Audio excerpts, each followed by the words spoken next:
I'm very interested in the seeds of Dogme, which, according to you, they were planted during the first time you were observed. So you were teaching a group of real beginners, and in what you describe. Where did you get all this? I Oh, can't remember writing this down. I've Leo's done a lot good. of Yeah, research. yeah. I've done a lot of The research. internet hides nothing, as they say. Yes. These are stories I've only told my therapist. Oh, So you were gosh. Maybe we basically should talk to teaching. that person. Online. This is almost like a therapy That'll be session. episode B, yeah? Yeah. I don't have a therapist, but go on.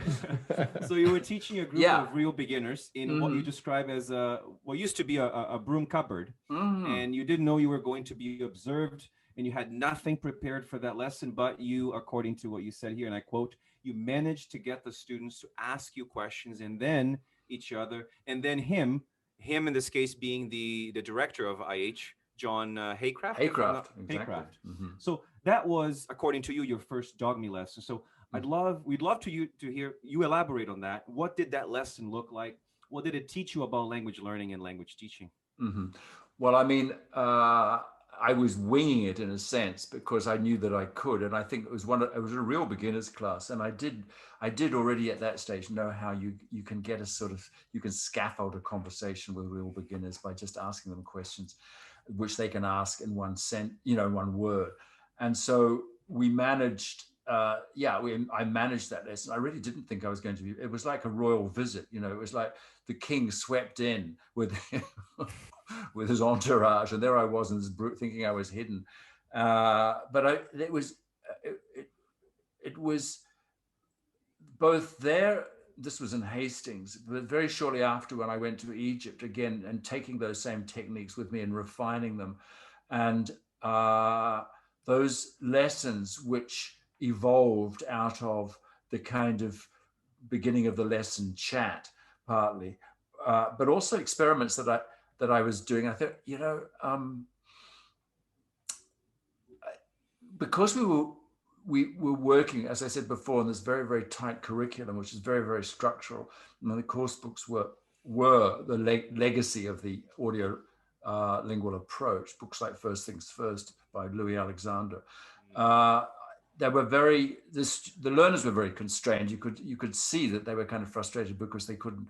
It took a year to get through the present tenses, the verb to be, present negative, short answers, questions, and then the present continuous, and all, the permutations of that, and then the present simple, all the permutations of that before they were allowed to get onto the past simple. So, I mean, literally these poor students, and they were highly motivated to learn English. This was the economic opening up of Egypt in the mid-1970s, and people were fixated on, shaking off the Russian coil and the whole educational system that inherited, and they were dying to learn English. And so they were really frustrated, and they couldn't even talk about their weekend after a year. So I would give them a little bit of rope and see what would happen.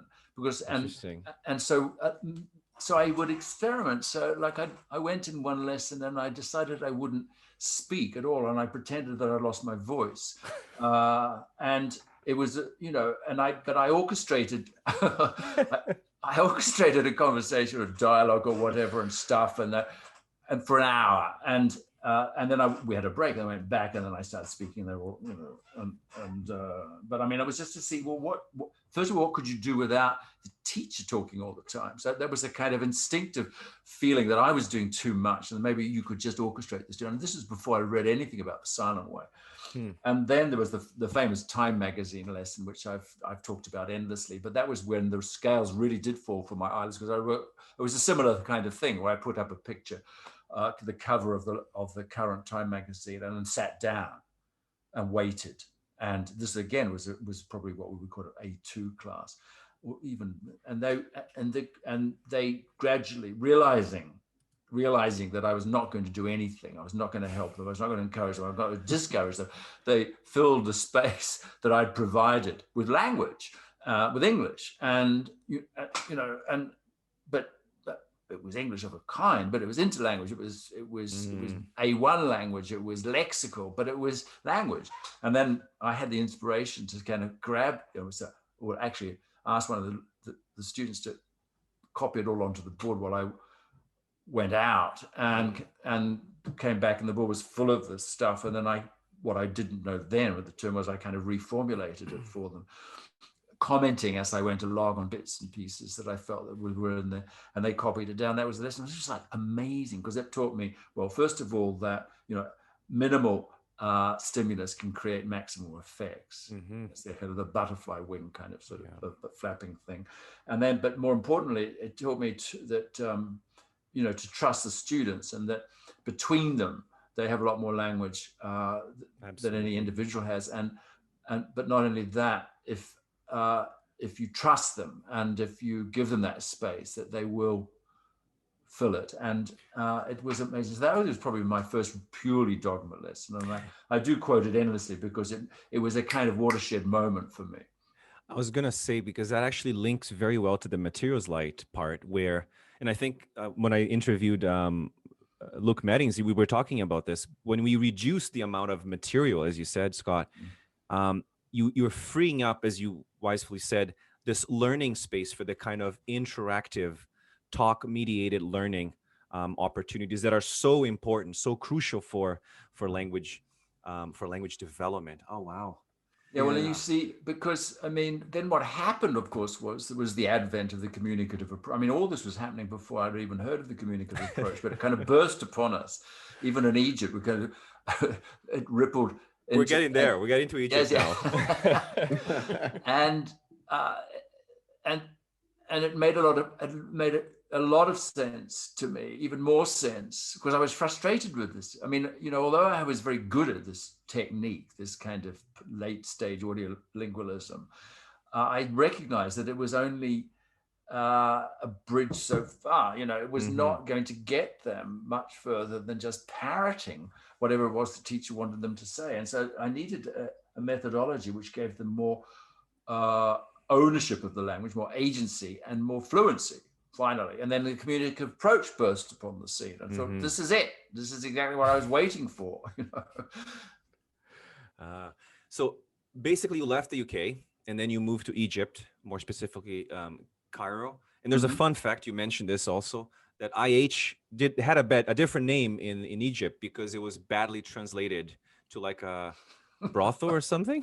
It sounded like the name of a brothel, yeah. So they changed it to the International Language Institute. Right. International Language Institute, yeah. It was what it was, and it was very, very successful because it was one of the first private language schools in Egypt, and one of the few that had, dare I say it, native speaker teachers and also trained teachers, more to the point, and that took education seriously. Right. So you were a senior teacher there, and eventually you were asked to mentor new teachers. I'd love to hear more about those mentoring sessions. What did they involve? What were some of the guidelines you provided to your mentees? Because I think this is going to connect to your MA dissertation as well. Yeah, I mean, I was very, very lucky. And in fact, I remember my David Thompson, my 4-week course tutor in Hastings, telling me when I was considering going to Egypt, and he said, well, go, because it's a new school and it's an expanding market. And he said, within a year, you'll be, you know, director or assistant director of studies and teacher training and everything. And that's exactly what happened. I was incredibly lucky. I was at the right place at the right time. And we had a big influx of new teachers coming in, straight off 4-week courses, most of them. As well as a lot of emigre teachers from Lebanon, because the civil war had just broken out. So we had it just expanded very, very rapidly. And so there was mentoring of the new teachers, which involved observing them and giving feedback and the whole thing. And there was also running teachers meetings, like with an educational focus, where we would cover all the kinds of issues that were relevant to the teachers, how to do a listening activity, how to do X, Y, and Z. And this was an opportunity for me to start also to push out some of these ideas that I was starting to think about. But the mentoring was highly significant, because that's when I started to realize that there are as many ways of teaching as there are individual teachers, and that you realize that not everybody's like you, and you can't make everybody like you. And I came up against some real one guy who was an relatively experienced teacher, I remember watching his class and I said, he's doing everything wrong. And yet in my like what, for example, like what were some well, he of was the teaching things? a ton of vocabulary. I mean, it was like a beginner class, and it was, I don't know, it was language of textures and shapes and things like that. And he brought in a whole lot of things, and they were handing them around and passing these objects around, and they were trying to say words, and he would teach the words like tessellated or, you know, variegated or Very relevant corrugated. to their needs, Yes. I guess. And I was going, you can't do this, you can't do this. But they were like lapping it up. You could see there was no resistance. And I thought, well, something's going on here, something's working. So that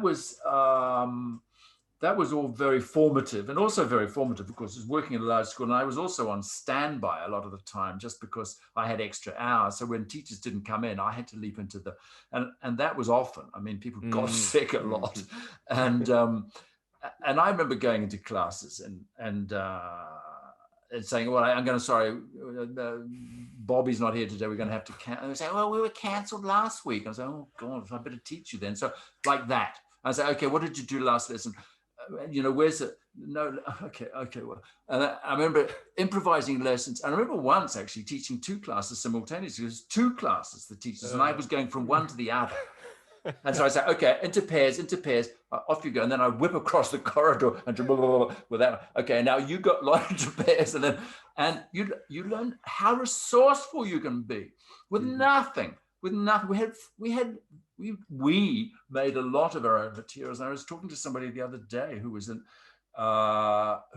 teacher in that school then, and said, yeah, I remember we just had all the materials that basically, I mean, we had course books, but the course books weren't super appropriate for those learners.